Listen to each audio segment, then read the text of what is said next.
Looking ahead at 2023, this is the Wild Eye Podcast.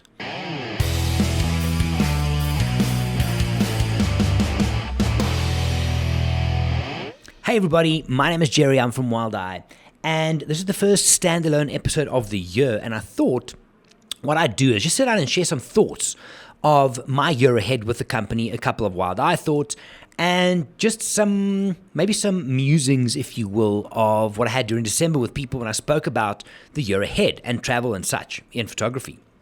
But before I get there, there's a beautiful energy in the Wild Eye office, and the majority of people are back. There's quite a few of them who will still filter in throughout the week, and by Thursday, everybody will be in, because then we have our annual like a beginning of the year strat session.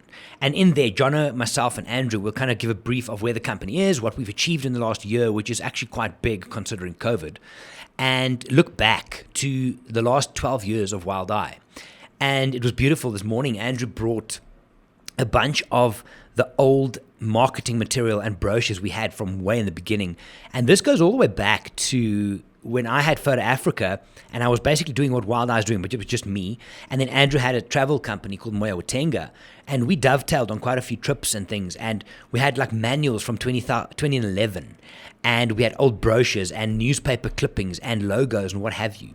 So beautiful journey down memory lane. And what we're going to ask the staff on Thursday, once we give our input as well, is for them to see how far they've come personally and professionally within the company and what we've achieved. We are a company that works with people and for people, and that is, especially from my point of view, I want to over-index on this year is the people side of it, both on safaris and expeditions that I host, and for my staff and my coaching clients, everything, because that's what makes the world go round. But anyway, so most of the staff are not in yet. I think, well, I lie, maybe 50% are in. Beautiful energy in the office. We've got Randy, who is new on the team. It's her day 2. She's been going through on-ramp stuff as I look at them there now. But she is going to take over scheduled departures, which is what Candace has been doing. Candace is going to move into our Mara product. She's going to manage that. And Judy, who's been managing Mara, she's going to oversee all of our logistics team, which then consists of Tanya, who does private travel, Emma, who does custom travel. Randy's going to do scheduled departures, and Candace is going to run our Mara product. So beautiful team of girls. They are phenomenal in the office of what they do. And again, I mean, I've mentioned this end of the last year, but the gratitude I and the other guides have for them, because they make it possible for us to do what we do. And yesterday, Michael and myself had a chat to Randy, just kind of talk her through all of the guides, their little idiosyncrasies and the nuances of how they do things differently, which is quite funny. It was a good discussion. But anyway, so slowly getting into it, Thursday is officially the start of the Wild Eye year when everybody's here.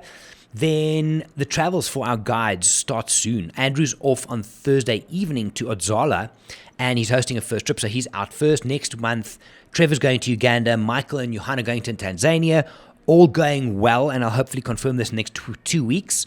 I am looking to return to Chicago to do a full-day workshop. I'm planning the workshop on, it's going to be an intensive, or focused rather, workshop on animal behavior and photographing the definitive moment. And I've grouped this into the cats, then Big Five, then primates, and then general. And throughout the day, it's a full day workshop I'm going to be hosting with the Chicago photography classes. We're going to look at videos of these things. I'm going to get video from all my guys. We're going to have some nice deep video and look at them and see where the shots are, what to look for. When is the definitive moment of the giraffe drinking, the primate touching his face, the lion yawning, whatever it is, and a lot deeper than that. And I'm doing this with an eye to us hosting some trips with the Chicago photo classes, but I'm not going to share all of it just yet. Closer to the time when I've confirmed my trip, I'll be able to share that. Nick, the owner of the school, myself are working pretty close for some quite exciting things coming up. So if you are from the photography classes, maybe go and check with Nick if he's willing to give you some info. Drop me a message. We can start sharing it. But anyway, I digress. I'm looking to present that, and then also there might be appetite for that kind of workshop in South Africa. I know I'm looking at some presentations with OM1 with Olympus OM Systems, so I might be doing that in Joburg and Cape Town as well. If the Chicago trip does come off, I will be there hopefully for about 4 or 5 days, and then either or Boston and New York, just a short visit to each of them to present. There's a number of presentations, new keynotes that I've been working on, mostly for travel and photography, but 1 or 2 also from a motivational and coaching point of view. So when I confirm those dates, I will definitely share it out with you guys. If anybody wants to meet up for coffee, for a dinner, I know I own Brendan, if you do listen to this. So Brendan he went with Svalbard, to Svalbard with me many years ago, and 2019, I think, just before COVID. And we've been chatting a little while the last while. And I remember the last time him and I went for lunch, it was a Thai restaurant in New York, which was lovely.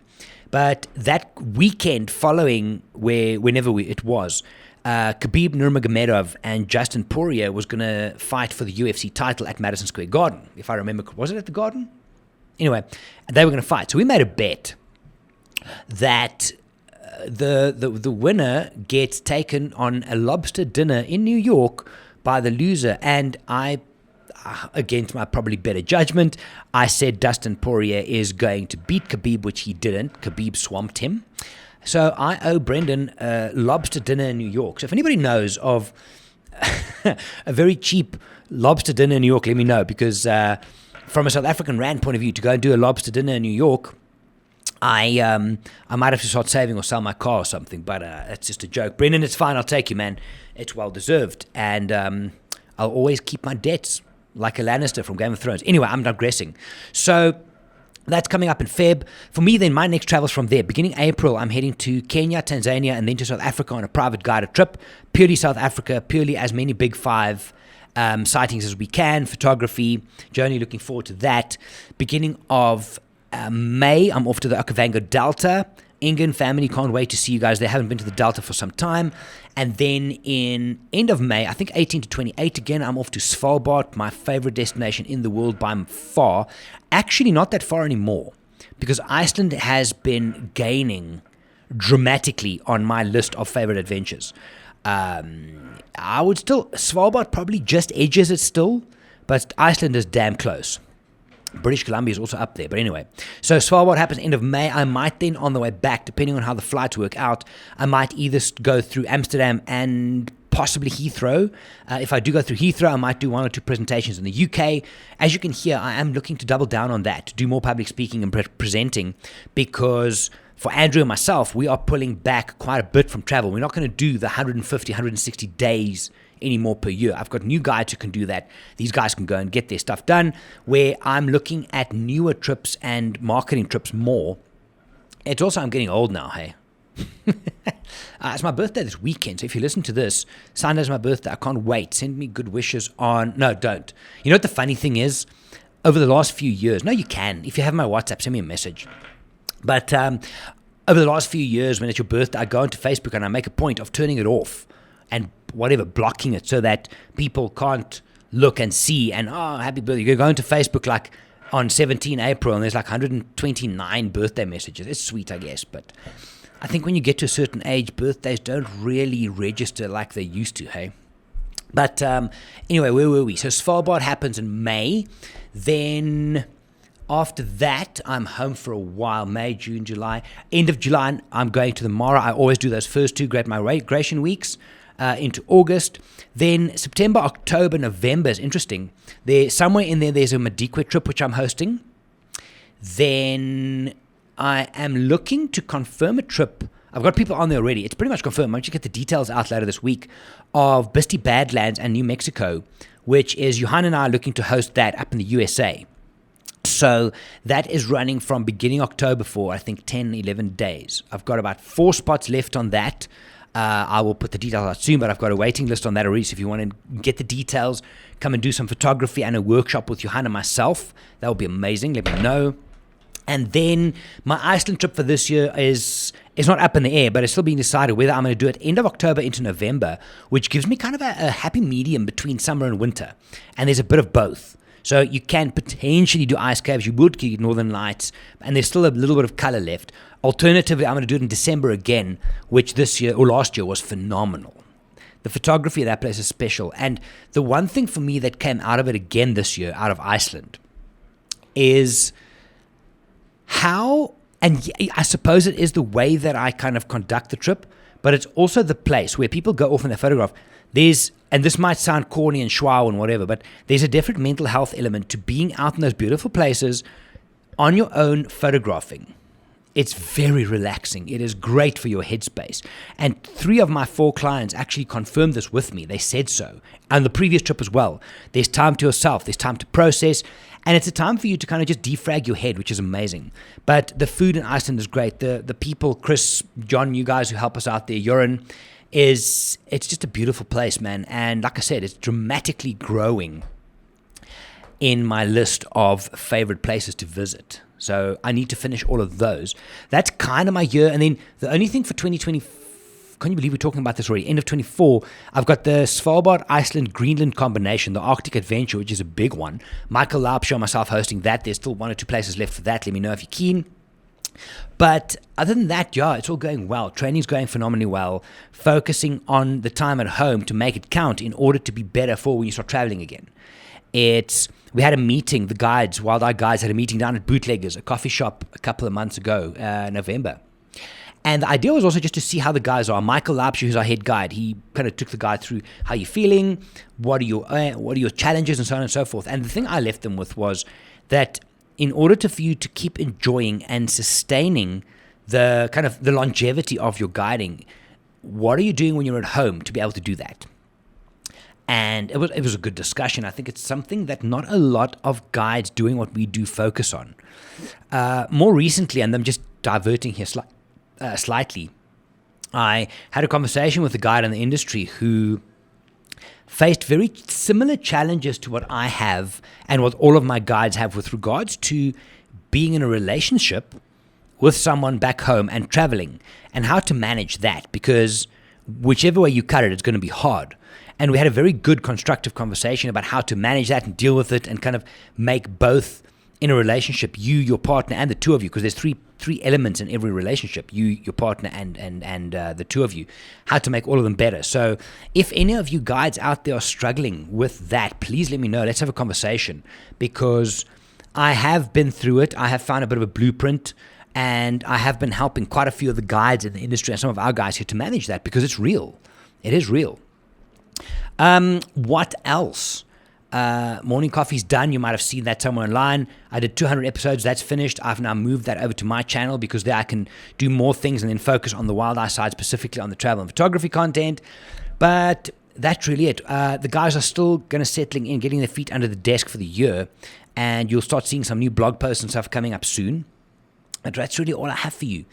Let me leave you with this thought. Yesterday I was speaking to one of my coaching clients and we were talking about energy.